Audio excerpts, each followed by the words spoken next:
kasi hindi mo pinangangalanan, inaano mo lang sa hari-hari, hari-hari, yanan. Huwag mong daanin sa hari-hari, sa totoong pangalan. Ipakita mo sa amin ang galing mo talaga. Na kung talagang magaling ka at hindi ka takot at matapang ka talaga at ikaw ay may bayag, no? Ha? Ikaw ay may bayag na malaki ang dalawa mong balls, may balls ka. Pangalanan mo si Kuya Bal. Sabihin mo, Bal Santos Matubang, magnanakaw ka, Bal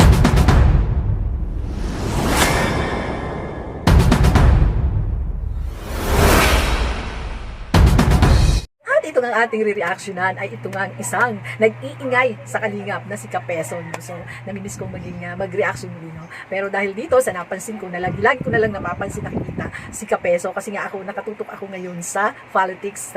Di ba? Kasi tayo ngayon ay kailangan maging matutong mag-alam sa ating politika at paligid at kung ano-ano nangyayari sa atin. Kasi kailangan natin yan. Hindi tayo dapat maging at pa. No? So, kasi tayo bansa natin to. No? So, ngayon ito ang ating re-reactionan ay si Kapeso, no? Na ang ingay, grabe, parang ng manok ang kanyang bibig.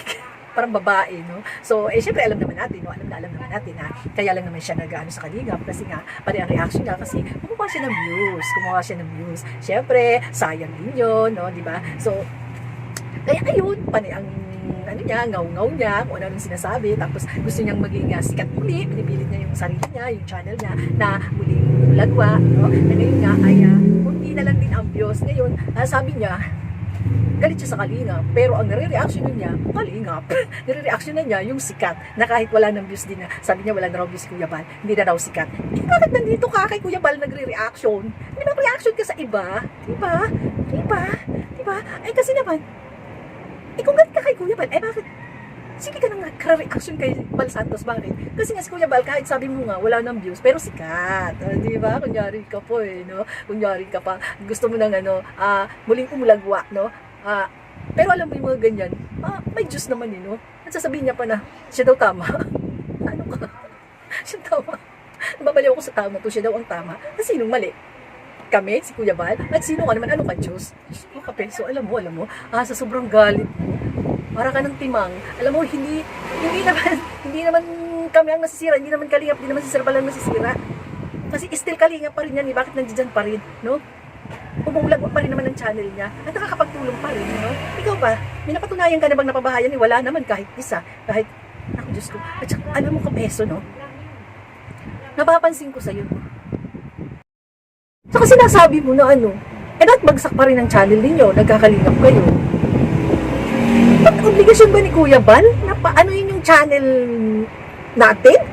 Obligasyon ba niya na paunlarin pa-success ka niya? Ibig sabihin, ka niya? Iangat ang buhay mo, iangat ang life mo, payamanin ka ni Kuya Bal? Yan ba ang gusto mo? Payamanin ang bawat reactor? Siyempre hindi. Mag-e-effort kami. Kailangan namin gumawa. Kailangan mag-isip ng mga strategy ang mga reactor ng kalingap para umunlad ang channel. Hindi yung iaasa namin kay Kuya Bal. Anong mindset mo yan, Kapeso? Tanga ka ba?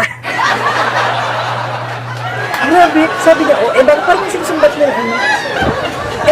bakit, hindi pa rin bagsak ang nyo kung kalingap kayo. Parang hindi ginaganon niya. Kapeso, kahit anong sabihin mo sa amin, kasi kaming mga sabi mo nga, bakit matatanda na kayo, kaming matatanda kahit anong gawin mo, hindi mag-iiba ang isipan namin kasi matatanda na rin nga kami, nakakapag-isip na kami, wala na kaming time sa mga sinasabi mong ego na itaas yan, no? Na ikaw katulad mo, kasi bata ka pa, masyado ka pang mainit, masyado ka pang hot. Kami, malawak na pangunawa namin, iniisip na namin na bakit namin sasalansangin ang tao na to? Tumutulong to. Kahit papano, sa sinasabi mo nga na masama si Kuya Bal, o gusto palabasin niya si Kuya Bal masama. Na at least tumutulong. At kung nakikilabang man siya, deserve niya yun Kapeso. Bakit? Sabi nga sa Biblia kapag ikaw ay tumulong, may babalik sa iyo ng siksik, liglig at umaapaw. Ngayon, ikaw, kung gusto mo maging ganun, magtayo ka rin ng sarili mong foundation. Bakit ka magtayo ng sarili mong foundation? Para ipakita mo, hindi yung sige ka lang ng ngaw-ngaw, sige ka lang ng salita dyan. Ipakita mo kay Kuya Bal. Magtayo ka ng sarili mong charity, foundation. Tapos mo din sa sec. Di ba? Para nakita mo, yung sinasabi mong, mali si Kuya Bal, mali ang patakaran, mali yung ganito, hindi tama. Pakita mo kay Kuya Bal. magawa ka ng foundation, ng sarili mong foundation, no? Nakatulad ng Kalingap. Magkumuha ka din ng mga tao mo. O di ba marami kang kakampi na, sila Joel Salcedo kakampi mo. Magsama-sama kayo. Di ba? Yung mga against sa Kalingap, magsama-sama kayo. O, si Japila, isama mo. O, di ba? Kaya yung sarili nyo. Tapos, lumayo na kayo sa Kalingap. Kasi, ipapakita mo nga kung talaga nang magaling ka. At ito pa ha, dapat, hindi mo laging sinusumbat ang mga pagtulong ni Kuya Pal. Alam mo kung bakit? Wala kang karapatan. Wala ka dun sa ganung posisyon. Alam mo kung bakit? Hindi mo pera ang pinantutulong. Hindi mo pera. Ha? Ang kapal naman ng face mo na nagnanangaw ko dyan, hindi mo naman pera. Wala ka namang naiambag. Noon may naiambag ka. Ay natural lang na may iambag ka nun. Kasi ano ka sa Kalingap At saka malaki ang hatak mo. Malaki yung views mo. Malaki yung nakukuha mong revenue. So natural na malaki din ang ibibigay mo.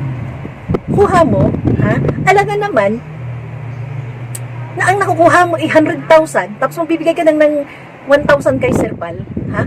Kahit nga yung PLDT, kahit nga yung Nawasa at saka kuryente, nagbabayad ang linya. Dong, ha? Ikaw kapisot. Nagbabayad tayo. Pa kaya si Sir Pal, kay Sir Pal naman kahit magkano lang, hindi ka pinipilit. O ngayon mo sinasabi mo na, 100 lang, hindi ka papansinin yan.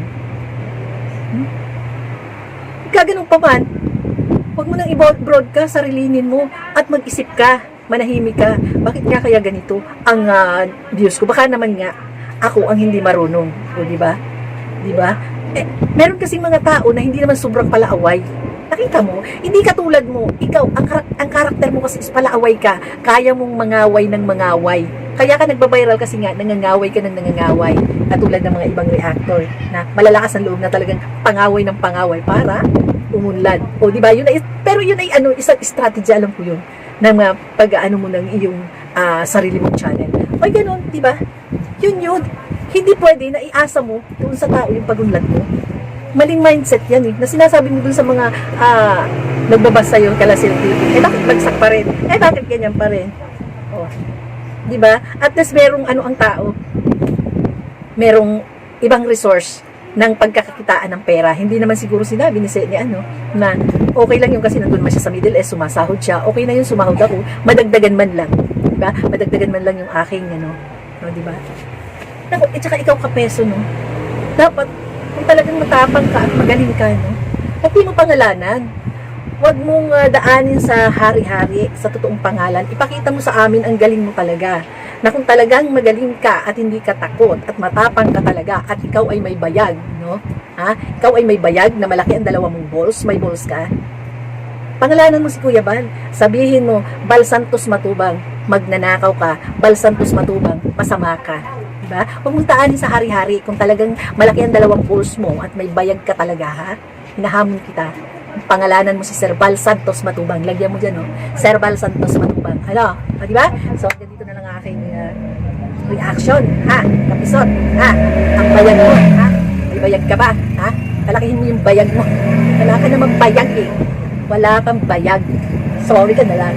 Kunyari ka lang nagtatapang-tapangan. Katulad ka rin nila Joel Salcedo, nila na nagtatapang-tapangan. Pero pag hinaida na, ng supida, wala nang bayag. Hindi, no? Para daldal, ha? Manahimik ka. Yung bibig mo, yung ngipin mo na sungal-ngal. Diba? Hanggang dito na lang. Please subscribe my channel and follow and share. Salamat. Goodbye. Ay, kapeso. Hindi ako galit sa'yo. Sige, reactionan mo ko. I like it.